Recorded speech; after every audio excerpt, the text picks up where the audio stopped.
Long Life Health presents the Talk Thought Podcast.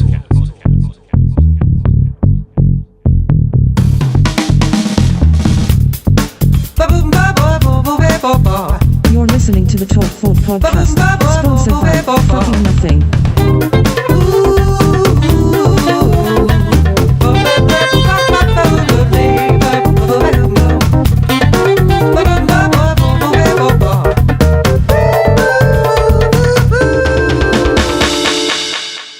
You're listening to another episode of the Talk Thought Podcast, and if you've listened before, you probably get the idea. It's me just talking and rambling about interests of mine, impulsive ideas, waffling on, all surrounded by a certain interest of mine. A lot to do with the components in my long life health philosophy. But if you haven't listened before, welcome. I hope this can be some use to you, and you can get some benefit from it, rather than your everyday bullshit on the radio or something else you might do. But this is the beginning and the start of a series of episodes where I hope to break down individually each component in my HISS philosophy, HISSTS. Again, if you listened before, you're probably bored of me talking about that. I'm actually writing a book in detail, breaking down each one with a little more information on top to give to those as a basic guide and a manual to what I believe gets the best out of physical and mental existence, simplifies it, looks at self-improvement and intrinsic ideas rather than trying to get these things from external sources. It will all make sense, and if you are interested, there is a book I'm working hard on at the moment. I don't know what the final outcome will be, and I don't know whether anyone will pick it up. But for me, it's just like this podcast. It's a form and an outlet so I can express myself and just put it out there. But this is the beginning of a series where I break them down individually, and starting with H, health. And I break health down into two different categories. So it's one component, but two different categories. And I want to start on physical health. I will talk about mental health on a later episode, just as important. But physical health, this episode. And I believe the word health is thrown around a lot. You can't avoid the word health this. Everyone has a different idea of what health is. When you follow the mainstream marketing and media, health physically is all about this ultimate aesthetic looking body. You've got to have these abs and these pecs, and you've got to have this. If you're a lady, you've got to have this squat bum and nice toned legs and a thigh gap. And you've also got to, this is the new food in at the moment. This is the new food. This is, for me, I'm really trying to get the everyday person, averagely life, These media ideas portray an almost unattainable goal. And when people don't reach that goal, they can work seriously hard on it. And when they don't reach that, it can damage a person's confidence and willpower to continue. There isn't really any goals for me. The way I see it is the whole process is progressively improving, but having fun as you do it. Fun is the key point. You don't really want to feel like you're doing any work, because then again, it's not sustainable. Another component in my philosophy. It's not sustainable. You want to make sure that it's fun and you're enjoying doing it. You can do it without feeling like, I've got to go and do this. So that takes a little practice to get into, because you need to build a cycled routine where you're getting up and you're following a flexible daily or weekly routine or something, where you at least have, a morning routine or an evening routine. It keeps you in check, keeps you cycled. And whilst you're finding what it is that works for you in that process, just have fun with it until you settle. And then whilst having fun doing whatever that exercise might be, or whatever it is you're trying to achieve, as a consequence, you will reach physical health. And again, my idea is a bit different. So I think physical health is more about functionality, so stuff that's actually useful. Then it's about cellular resilience, so your body is made up of cells. And through modern society, the foods and everything that are out there, the convenient foods and like the lifestyle, everyone is on a rush. Let's eat this quickly, let's eat that. That's packaged. Nothing's, you know, to keep it simple, nothing is the farm fresh organic foods and nutritious vegetables and everything we need. Everything's convenient. So all that convenience food does damage to your cells and gives your body really no use. And down the line, it leads to problems. Mine's about focusing on the shortest time possible. So break down a day. What are you doing in a day? Then make the most out of that day. And in terms of physical health, what you're doing for your physical health, you know, activity wise, I'd say activity rather than exercise, activity and nutritiously. And then there's of course sleep and then a few other things. But generally, functionality. You don't need to, you know, it's all right going to the gym and if you're bodybuilding or something like that, getting quite big. But for me, again, for the everyday person, it might serve you an okay, all right, mediocre purpose for a short amount of time, or maybe even a long amount of time. You know, you can uphold it for, you know, several years. But when we get older, it's unsustainable. We can't keep that big frame that we've worked so hard to build. So it's not really functional. It's not ideal and it's not realistic. My approach is more, you know, what's going to work, what's going to benefit you in every day, and what's going to last a lifetime and support you when you're, you know, getting into old age. So things like bodybuilding, where you're restricting movements and just pushing up and down or pulling up and down and doing, you know, the same chest and tries on a Monday. I'm doing legs on a Friday. I'm doing these exercises. The benefits you get from weight training are there. You know, there's certainly benefits, of course, to doing things like bodybuilding. Let's stick with that as an example. But down the line, it causes you more problems if you're not doing properly. If you build up a frame, it's not so economical, and you have to eat a lot to uphold that frame, and you have to do a lot to uphold the body you might have built yourself. And you've also only focused on one component of physical health, mainly just muscle building, you know, and some strength. Believe it or not, these big bodybuilders aren't really as strong as you'd think they are. They certainly are strong, but you're not really training strength. You get stronger, but you're training more for muscle building, and that's really all it gives you, and it can lead to more problems like joint issues, and it puts stress on your joints. So again, it's not functional and it doesn't serve you in a longevity sense. But what you do, and how often, you know, you walk around and you look good, but how often does that help you in everyday tasks?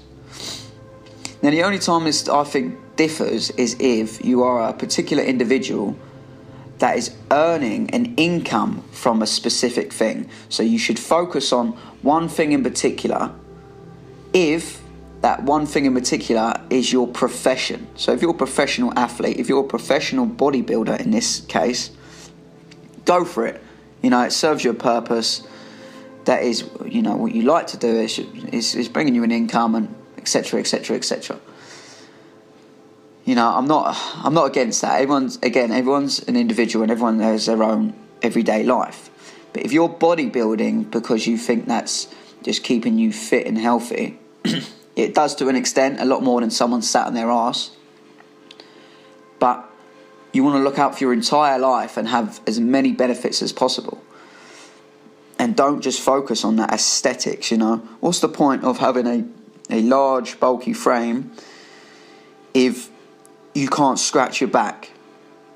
You know, if you get a mosquito bite in the middle of your back, you're fucked.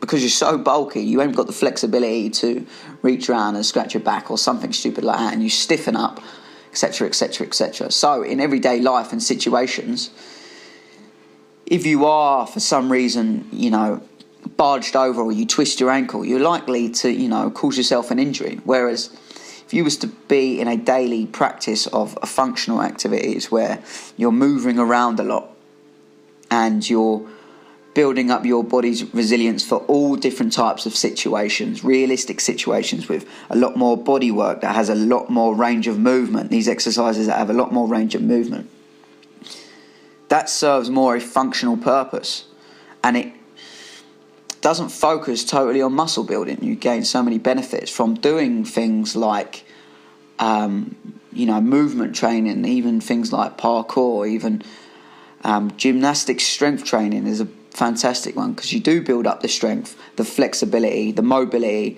which in turn, as a consequence, obviously gives you flexibility, gives you real strength that you use every day, just from picking up everyday objects, moving a sofa, moving a bed. You're not going to pull your back out. You're going to be prepared for these situations. Again, so you're having fun with these things, you're having fun with these activities, and then consequently, they serve you and put you at a well above average level than the everyday person to just perform everyday tasks. So that's functional. If you're just a big bodybuilder, you're not really, that's all you are. Yeah, you might be able to lift a bed comfortably or do this, but it doesn't cover a wide range of stuff you come across in a day. And of course, then when you look at it down the line, you're going to possibly, if you're not doing it correctly, stress your joints out, cause injuries, not to mention the mass amount of food that you may be eating that causes your body cellular damage. And then, of course, if you are one of these people that for some reason feels that it's necessary to take steroids without being in competition, again, like some almost form of justification for it, then you're going to be, damaging your body on a cellular level. So down the line, you're going to have to go, oh shit, I've got to turn this around. Rather than going throughout your life and then going, wow, I've built a resilient frame and structure. So I'm going to be a nimble, flexible, happy, untroubled, as minimal as possible at least, untroubled old man or old lady. So that's really what I'm trying to get at. So my idea of physical health is more about functionality when it comes to exercise. When it comes to exercise, it's more about functionality and habits you have in your daily life. Whatever works for you, you include it. If you do prefer to have a full-blown structure, like Fridays I do this, Thursdays I do that. As long as you're having fun with it and you're following exercises and activities that serve a broader purpose, a functional purpose, so it works on all things like flexibility, strength, body weight, balance. It doesn't make you more prone to injury, but it makes you more resilient to it. So it's more likely to prevent injuries, things that are so much more beneficial. And then extending on the physical side of things, there's also habits you can get into that aren't exercise based, just small habits that are good for your health and good for your body. When we talk about the physical body, certain things like saunas, regular sauna use is, and again, do your own extended research if you want to find out any more about this, or of course read my book that will be coming out in the near future, where I go into a bit more detail. But little habits and hobbies like using the sauna, having cold showers, just temperature exposure can be dramatically beneficial to your health, your longevity and everything else. And you're not really doing anything. If you're stood in the shower, you're sat on your arse. And doing that a couple times a week, say in a sauna, for instance, if you do 2 20-minute sessions, with about a 20 to half an hour rest period in between, to rehydrate, 2 20-minute sessions in a sauna. Don't push it, obviously, if you can't handle that. Get out if you feel faint and dizzy and all the disclaimers and blah, blah, blah. But in general, 2 of them, maybe twice a week, will do you the world of good. So if you're paying for a gym membership and it's costing you quite a lot of money, look to just get maybe a pass or a month pass for, I don't know, a health spa, someone that has, like a sauna or something like that. Save yourself some money and do your exercise in other places. There's plenty of places. You don't need the gym and everything. Of course, if you're deciding to do activities in a gym, like body weight, gymnastic, strength training, as I said, or yoga, you're paying for stuff like yoga. The benefits that yoga has, again, it spreads across every other aspect in your life, and it benefits so many more things than just, lift weights, get big, road run, improve your cardiovascular. It's not really broad enough, and the benefits don't outweigh the potential negative consequences of focusing on just activities like bodybuilding and road running. But in general, that's again, I hope that highlights you don't just have to think about what you do physical activity wise, but physical habits you have.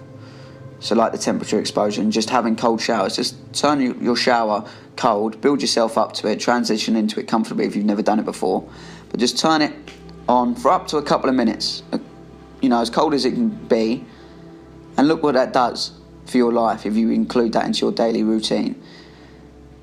And after you do it for a while, it becomes subconscious, so you don't have to think about it anymore, so it becomes less of a stress. Then the other side of physical health is, what you're ingesting, what you're putting inside your body to support your body. Now, I'll go into a lot of detail about this in the book. So again, if you want to read that when that comes out. But generally, everything that's out there, that's convenient, that's mass-produced, and all this blah, blah, blah, blah, blah, is doing more damage than good. We are designed to run on nutrients. Nutrients are the building blocks. They are the tools and everything we need to perform chemistry within inside the body and do it properly. Every cell needs to be as fueled as possible, and our body runs and functions on nutrients. Now, the foods people generally eat now are just empty. There's no nutrition in them. We just run poorly on calories, I suppose. The word calories is just a measurement of a unit of measurement for energy. I don't believe in having to count calories or anything in particular. Again, for the everyday person, you don't have to count calories and do anything. Becoming more in tune with your body and listening to your body and realising how you feel after certain foods, how a food's affecting your weight.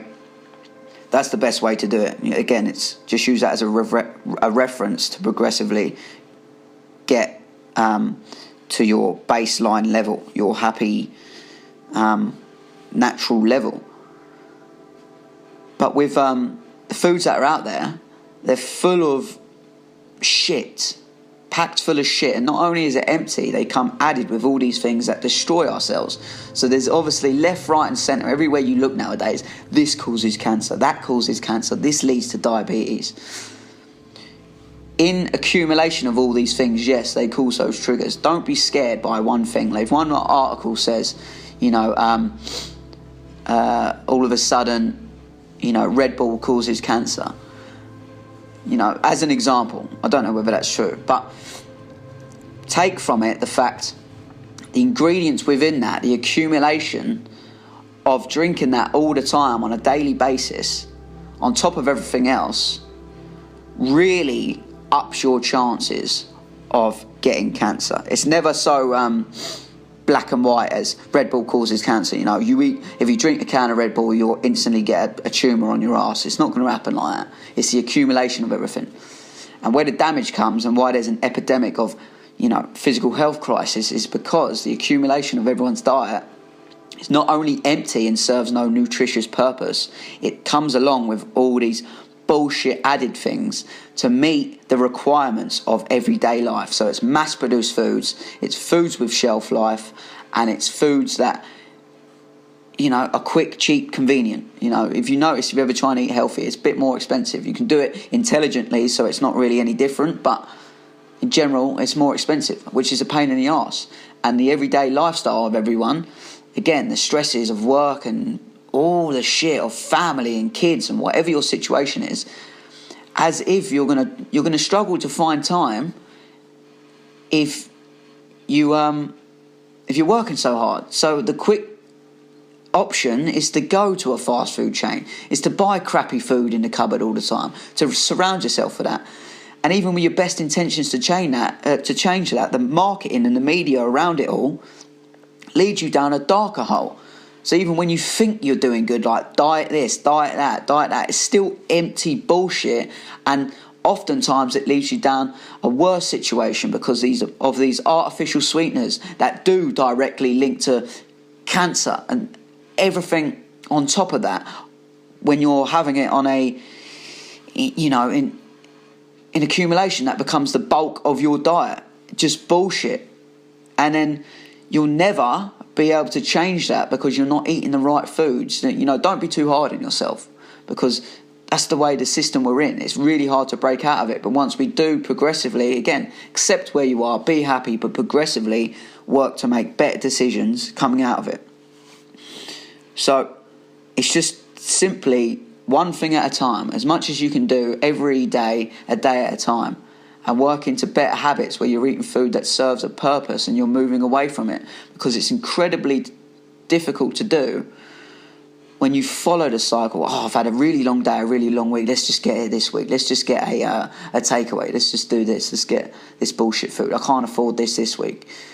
That food doesn't supply you with the energy and the feel-good feeling, the sustenance that you require in order to actually focus and give you the energy to make a change. It's a horrible negative spiral that you can break out from, but don't be too hard on yourself. Just if you are in that situation, accept it and do everything you can to progressively work on it. But before you do anything, you do need fuel, you need energy, you need to feel good, and you get fuel from food. So you might have heard the term good and bad sugar. What this basically means is sugar is carbohydrates. It's just a source of energy. So if you're comparing two slices of white bread and then an orange, for an example, say they both have the same amount of sugar in. However, the bread is empty. It might have had a lot of added bullshit in to keep that on the shelf for a little longer and mass produce it, etc., etc. So it's empty and it does more damage than good. The orange, on the other hand, has 15 grams of sugar, but also comes packed full of nutrients, the obvious one being vitamin C.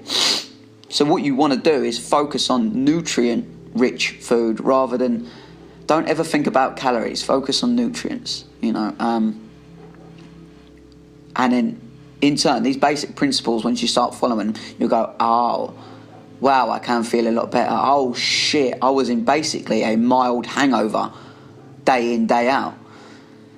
And, you might think you get by, but it's not the point. You don't want to just get by and scrape by. You want to thrive. You want to thrive day in, day out and feel as best as you can. How far you take that is up to you. But I generally say 90 to 95%. And again, put that on a time scale that suits you best. 90 to 95% of a day, are you good? Or 90 to 95% of a week or a month? Follow that principle. So 90 to 95% you're eating nutritious, rich food that serves you a purpose and really supports your body. And then, if you wish, indulge in something that is less of a purpose. I wouldn't say indulge in something that does cause immediate damage, like a cigarette or something along those lines, or generally mass amounts of sugar in one intake, like a Coke or something. But that's what I believe we need to be focusing on, is nutrients. So eating the best sourced foods from the best sourced ingredients, which is vegetables, fruits. Really cut down on the sugar, because sugar is really what's ultimately making everyone fat. I don't want to go into too much detail about the nutritious side of things, but it's eating in a way that supports your body and not destroys it. And this for me is physical health. Covering the activity side of things and getting into good habits that don't destroy you but support you.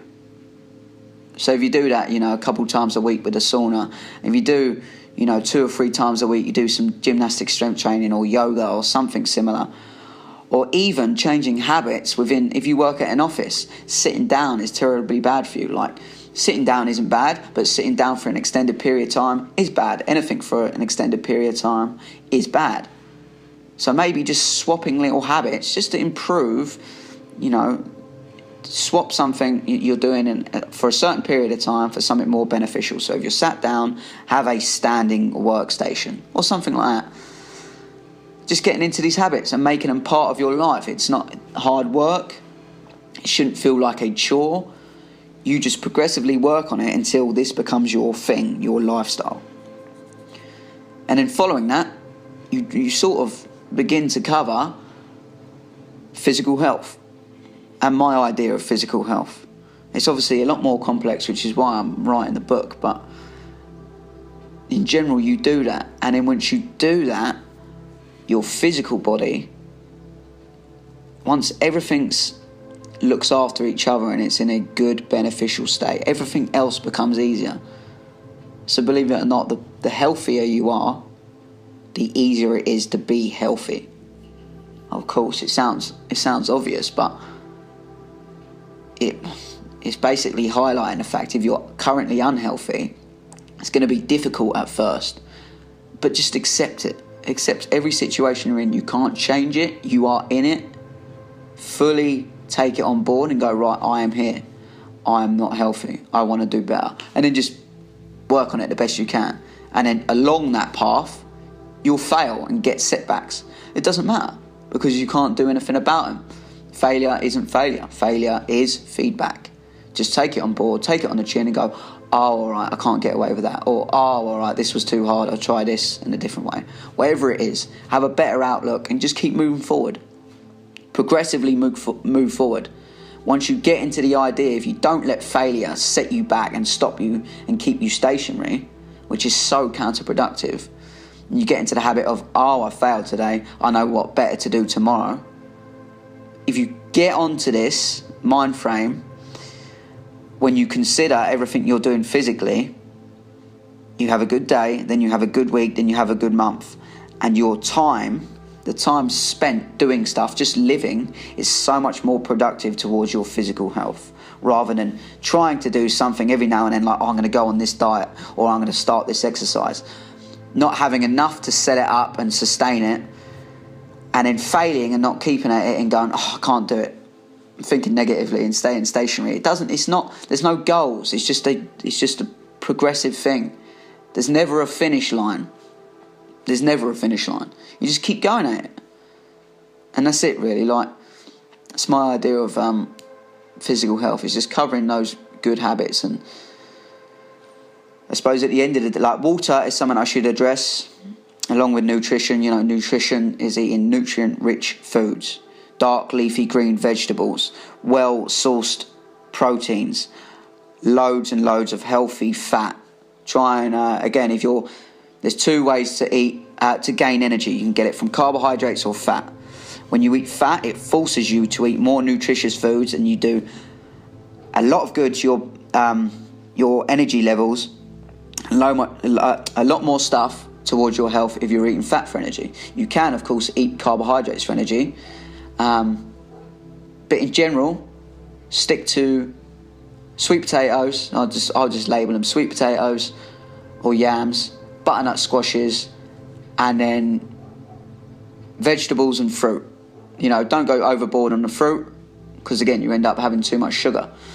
But things like blueberries, strawberries, raspberries, and then vegetables like spinach, kale, pak choi, green beans, and proteins like wild, if you can get it, wild caught Alaskan salmon, and grass-fed beef.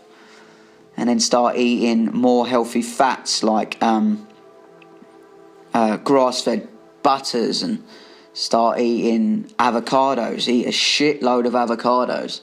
Start eating plenty of good coconut oil and MCT oil and all these things. Make them the bulk of your diet. And then occasionally, if you want to indulge in, Ben and Jerry's or something. But then realise how it makes you feel and ask yourself if you can justify that feeling. What is your goal at the end of the day? Like, do you want to feel good, or do you want to, have that short-term mouth pleasure? Find the balance, find what works for you. But generally, water is another thing you should consider. I did do a whole episode on water if you want to go back and check that. But generally, the rule to take is be hydrated. Nothing functions properly without being hydrated. So for an everyday purpose and for your body to thrive, just stay hydrated. And like with any nutrient, with absolutely anything, try and get the best source of that. So the best source of beef, the best source of protein, everything. Because a carrot isn't just a carrot, an apple isn't just an apple. There's so many different ways it helps or destroys your body. Look into just good sources of food. And water, for me, go for Evian. If you're drinking bottled water, unless you live near a natural spring, which unfortunately many of us don't, go for Evian or something that has a high pH level and doesn't have any fluoride in it. And then sleep. Finally, sleep. So if your body is in a cycle, it's a cycle of everything. It's a cycle of what you do in that day, and it's a cycle of what goes on externally in your job, in your life, with your family, with your relationships, with your activities, hobbies. It's a cycle. Try and get into a good, beneficial cycle that 90 to 95% of it does you a service in everyday life and looks out for your longevity. But also think about how you support it intrinsically and internally with, of course, the food and everything. And this is just on the physical side of things. Like mental health expands on it a little bit more, but resting is incredibly important. To carry on and be continuous and sustainable with that cycle, you need to sleep well and you need to sleep consistently. And don't think about quantity. There's a lot of things you can do for quality, and if I haven't done it already, I will do an episode on sleep in general, but again, it will also be extended on in my book. But if you're interested in how to get 17 good tips, read a book called Sleep Smarter. But sleep is so important. So if you think of your body doing this whole thing throughout a day, every day, and if you want to continue that throughout your whole life and support it and bring yourself into the next day even better than before, you really got to make the best out of sleep. So do that. Get into a cycle. You cover all the grounds of really the physical side of things, and watch what happens to your body of this, this beneficial cycle you pull it into, whilst having fun, whilst enjoying it, whilst learning, whilst not letting setbacks or failures or mistakes keep you stationary. Just keep moving forward with it. And it's never a straight line. Just remember that. I can't stress enough. It's not a straight line. It is up, down, it spirals, you do backflips, you fall over, but just keep moving forward with it. Generally, that's my idea of physical health, the physical side of things. It covers a lot, it has a lot broader view. That's how I tend to think about it. That helps the everyday person. It serves you an actual real purpose, builds up resilience. It helps you thrive as best as you can, as much as we're supposed to. And it looks out for your future. It looks out for tomorrow. Hence my slogan, optimize the present, support your future.